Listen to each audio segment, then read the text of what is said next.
모세가 시내산에 있을 때 백성들은 그 시내산 밑에서 엄청난 죄를 지었습니다.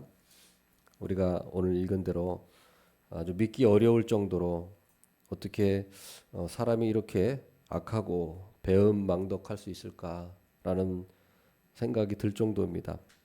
한편으로는 공원에서 아이들이 천진난만하게 그 뛰어노는 모습을 보면은 참 사람이 선해 보이기도 하고 어떻게 저런 아이들조차 악하다고 할 수 있을까? 왜냐하면 성경에서는 우리가 태어날 때부터 죄인으로 태어난다고 말씀하고 있기 때문입니다.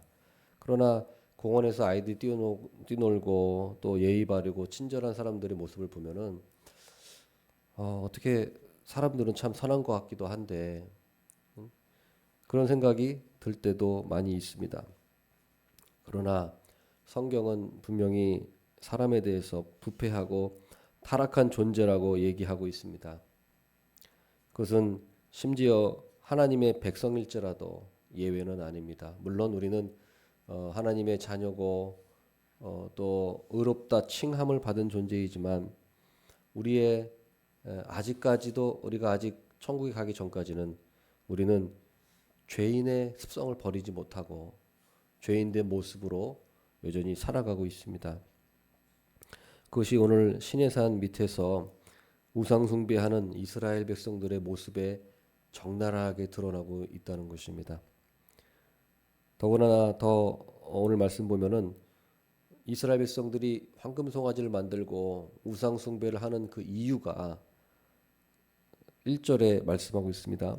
백성이 모세가 산에서 내려옴이 덧입을 보고 우상 숭배 송아지를 만든 이유가 모세가 시내산에 올라가서 내려오는 것이 자기들의 생각보다 더디기 때문이었다는 거예요. 다른 이유가 없습니다. 생각해 보십시오. 모세가 어디를 가버린 것도 아닙니다. 자기들이 보는 눈앞에 시내산 앞에 올라가 있고 자기들은 시내산 밑에 있습니다. 모세가 아예 어디 멀리 가버린 것이 아닙니다. 시내산 위에 올라가서 하나님을 만나고 있습니다. 모세가 띵까띵까 놀러 간 것도 아닙니다. 모세는 40일 동안 금식하면서 하나님께 백성들에게 전해줄 하나님의 계명과 율법을 하나님으로부터 받고 있었습니다.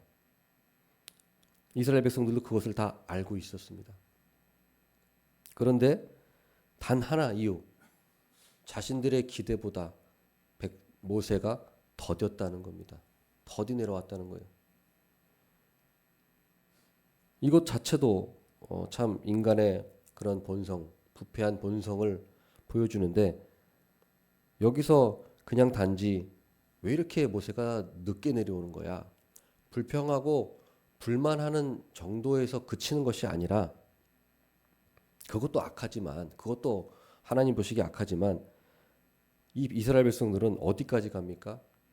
아예 신을 바꿔버리려고 합니다. 아예 신을 바꾸려고 해요. 이게 뭡니까? 자기 중심적인 신앙, 자기 중심적인 그러한 신앙의 모습이에요. 그래서 보십시오. 우리를 위하여 우리를 인도할 신을 만들라.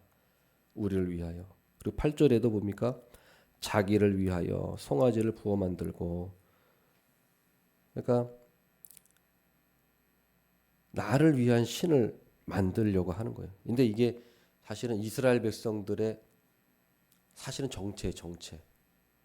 겉으로 모세가 있었을 때는 어떻게든 따라왔는데 지금 모세가 안 보이니까 원래 자기의 그게 자기 원래 모습이에요.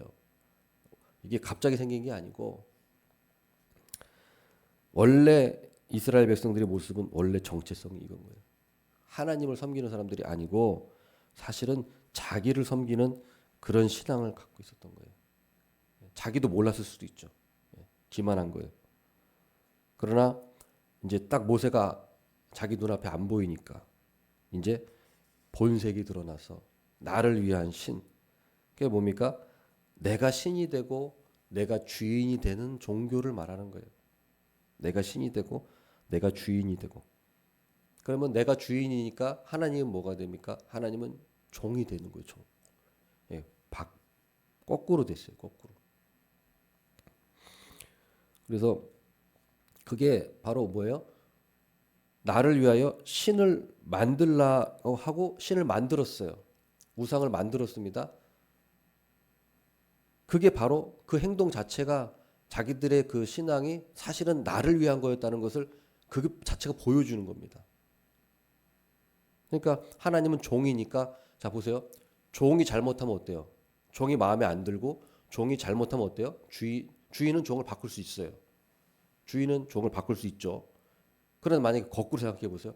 내가 종인데 주인이 마음에 안 들어요. 그러면은 종은 주인을 바꿀 수 있습니까? 없습니까? 종은 주인을 바꿀 수 없습니다.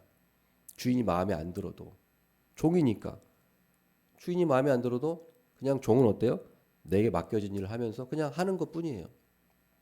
그러나 내가 주인이라면 그 종이 마음에 안 들면 또 뭐 출근 시간이 있는데 늦었다. 그러면은 잘라버릴 수도 있죠. 내가 주인이니까. 그러니까 지금 하나님에 대한 그 인식이 지금 이스라엘 백성들이 바로 그거예요. 지금 모세가 늦게 내려오니까 마음에 안 드네. 내 기대 못 미치네. 잘라버려야겠다. 하나님도 잘라버려. 그러니까 자기가 주인이고 하나님은 종이 돼버리는. 이게 바로 이스라엘의 본색이에요. 본색. 그러니까 우상숭배 본질은 뭡니까? 하나님이 주인이냐, 내가 주인이냐. 이게 우상숭배의 본질이에요. 그런데 어떻습니까? 자, 여기서 봐야 될 것은 참으로 교묘한 거예요. 참으로 교묘한 거. 하나님을 신을 바꾸는데 겉으로는 여전히 하나님을 섬기는 것은 버리지 않고 있습니다. 그래서 5절 말씀 보면 어때요? 아론이 뭐라고 말합니까? 내일은 여호와의 절일이니라. 우상을 만들어 놓고 송아지 숭배해 놓고 겉으로는 뭐라 그래요? 여호와의 절기다. 여호와께 드리는 거야. 우상 송아지를 숭배하면서 송아지를 예배하고 송아지 앞에 엎드리면서 우리는 여호와를 숭배하고 있는 거야. 우리는 하나님 섬기고 있는 거야. 자, 이렇게 자, 얘기하고 있어요. 그리고 애굽 땅에서 인도한 신이다. 이 송아지가. 애굽 땅에서 인도한 신은 여호와 하나님인데 애굽 땅에서 인도한 신 여호와 하나님인데 이 송아지가 애굽 땅에서 인도한 신이다. 그러니까 겉으로는 하나님을 섬기는 것을 버리지는 않았어요. 그러나 자, 본질이 뭡니까? 그 하나님을 우상으로 만들어서 본질은 뭐예요? 내 자신이 그 신을 좌지우지하고 싶다는 거예요. 자, 우상의 본질이 뭡니까? 우상은 허수아비예요.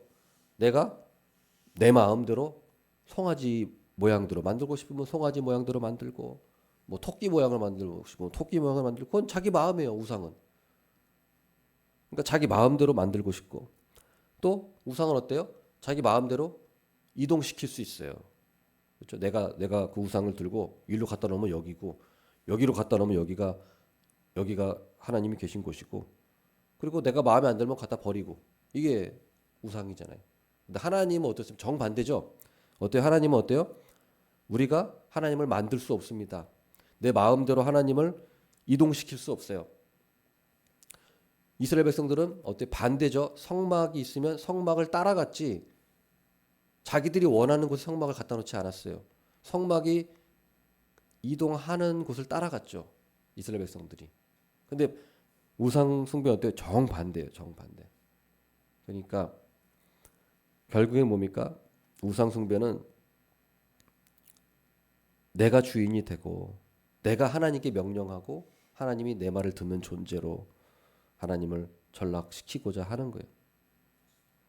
현대 기독교인들의 모습이 어떻습니까? 겉으로는 우리가 하나님을 예배하지만 하나님을 정말로 주인으로 섬기고 있느냐? 아니면 겉으로는 내가 기독교인이지만 겉으로는 내가 예배드리지만 사실은 하나님을 종 취급하느냐? 내가 주인으로 앉아 있느냐? 내가 하나님께 명령을 내리느냐? 성경에도 그런 말씀이 있거든요. 하나님께서 그런 말씀도 하세요. 네가 나에게 명령을 하느냐? 그런 말씀이 있거든요.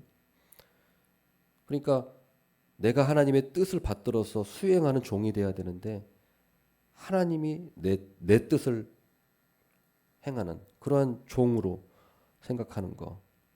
그러나 우리 참된 신앙은 정반대입니다. 참된 신앙은 하나님의 명령을 내가 듣고 내가 그 명령을 수행하는 것이고 하나님의 뜻을 구하고 하나님께 순종하는 것이 신앙생활이에요. 근데 사실 우리의 부패한 본성은 그러고 싶지 않죠. 우리의 부패한 본성은 늘 항상 우리가 주인이 되고 싶고 내 뜻을 실현하고 싶고 내가 하나님께 순종하는 것이 아니라 내가 주인이 돼서 하나님께 명령하고 싶은 것. 이게 우상숭배의 본질입니다. 우리는 우리 자신을 돌아보면서 오늘 하나님이 주인인지 내가 주인인지 오늘 기도하시면서 바른 정립하는 우리 모두가 되기를 바라겠습니다.